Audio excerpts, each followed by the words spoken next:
저는 그 자산운용업계에서 이제 17년 동안 근무를 했고요. 그 가치 투자로 유명한 VIP 자산운용에서 2003년도에 이제 창립 멤버로 참여를 해가지고요. 16년 동안 이제 VIP 자산운용에서 근무를 했습니다. 그리고 이제 작년 10월 달에 이제 퇴사를 했는데요. 그 이후에 제가 이제 펀드 매니저 17년 동안 경험을 바탕으로 해서 최근에 이제 책도 발간을 했습니다. 그래서 이제 투자의 가치라는 책을 발간을 했고요. 그리고 올해 목표로 하고 있는 거는 올해 중순 정도에는 이제 자산운용사를 창립을 해서 그래서 이제 제 투자 철학을 좀 더 이제 실현화되는 현실적으로 보여드리는 그런 작업을 하고 싶은 생각을 갖고 있습니다. 저는 기본적으로는 이제 가치 투자자들이 모두가 그렇지는 않지만 일반적으로는 중소형주에 대한 비중이 좀 높은 편이거든요. 왜냐하면 이제 대형주 같은 경우에는 많은 사람들이 지켜보고 있기 때문에 가격에 대한 왜곡이 있을 확률이 낮다. 다만 이제 중소형주 같은 경우에는 이제 일부 내지는 그 대형주에 비해서는 적은 관심을 갖고 있기 때문에 어떤 가격적인 측면에서 왜곡이 있을 확률이 높다라고 보고 있거든요. 그렇기 때문에 일반적으로는 모두가 그렇지는 않지만 가치 투자자들은 일반적으로 중소형주 비중이 좀 높은 것이 사실입니다. 그렇죠. 그런데 이제 문제가 되었던 부분들은 이제 작년뿐만 아니라 최근 2, 3년간을 봤을 때는 대형주들이 중소형주에 비해서 이익 모멘텀이 굉장히 강하게 나타났습니다. 그래서 이제 중소형주가 이제 대형주에 비해서 이제 어닝 모멘텀이 더 낮다 보니까 사실 주가 퍼포먼스가 좋지 않았던 것이 사실이고요. 다만 올해부터는 조금 저는 좀 반전의 계기가 마련될 수 있다고 생각을 하고 있습니다. 그 이유가 이제 두 가지 부분인데요. 첫 번째는 이제 대형주들이 사실 어닝 모멘텀이 올해 세지 않을 걸로 보고 있습니다. 그래서 이제 중소형주들이 상대적으로 이제 어닝 모멘텀이 있는 것들은 조금 부각을 받을 수 있다라고 생각을 하고 있고요.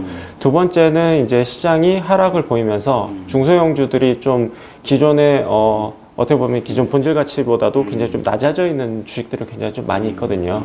그래서 어떤 가격 메리트나 어떤 어닝 모멘텀 측면에서 중소형주들이 대형주에 비해서 오히려 올해는 더 나을 수도 있다. 그리고 이제 시장이 전반적으로 침체 국면에 있기 때문에 그리고 시장의 수급이 굉장히 좀 안 좋게 빠져 있기 때문에 중소형주들 같은 경우에는 실적이 조금 좋아지거나 아니면 시장에 조금 관심을 받으면은 의외로 강한 시세를 낼 수도 있다라고 생각을 하고 있거든요. 그래서 올해는 철저하게 어떤 개별주 장세가 이뤄질 것으로 예상을 하고 있고 그렇게 봤을 때는 중소형주를 잘 고르는 이제 가치 투자자들은 시장을 상회하는 굉장히 좀 좋은 퍼포먼스를 낼 수도 있다라고 생각을 하고 있습니다.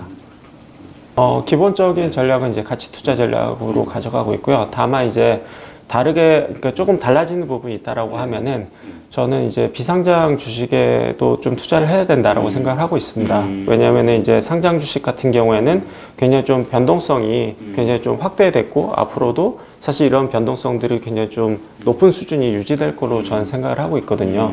다만 이제 비상장 주식의 어떤 장점을 말씀드리면은 일단 첫 번째는 시세가 급격하게 변하지 않는다는 점이 있습니다. 그래서 상장 주식의 어떤 변동성을 비상장 주식이 어떻게 보면 좀 변동성을 전체적으로 좀 포트폴리오에 변동성을 줄여줄 수 있다고 생각을 하고 있고요. 그리고 이제 주식시장 같은 경우에는 과거에 비해서 굉장히 좀 효율적으로 바뀌었습니다. 그 이야기는 뭐냐면은 저평가된 기업들을 좀 찾기가 좀 과거보다는 수월치 않다라고 생각을 하고 있거든요. 다만 이제 비상장 주식 같은 경우에는 아직도 약간은 그런 비효율성이 남아있다고 생각하는 부분들이 어떤 일반인들이 굉장히 좀 쉽게 접근하기는 좀 힘든 부분들이 있습니다. 그런 부분들이 오히려 어떤 시장의 비효율성이 여전히 존재한다라고 생각을 하고 있고요. 그래서 이제 상장 주식과 비상장 주식을 섞었을 때는 어떤 주식시장의 어떤 변동성을 좀 줄여주는 부분도 있고 이런 비상장 주식이 뭐 IPO나 아니면은 뭐 추가적인 펀딩을 받았을 때 가치 상승 부분이 어떻게 보면 좀 포트폴리오에 이제 계단식 성장의 어떤 수익을 기여할 수 있기 때문에 상장 주식뿐만 아니라 비상장 주식 이렇게 전체적인 포트폴리오를 짜는 것을 목표로 하고 있습니다. 네.